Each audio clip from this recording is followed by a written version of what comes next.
Caraga Region nagdugang og mga pulis sa mga border checkpoints niini samtang gipatuman ang enhanced community quarantine sa tibok rehiyon. Nakatutok si Darius Relatado.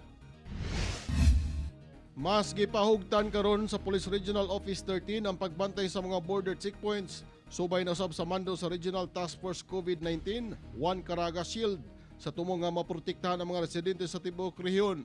175 ka mga pulis ang gidugang sa upat ka regional quarantine border checkpoints aron mas pahugtan ang pagsulod ug pagawas sa mga tao.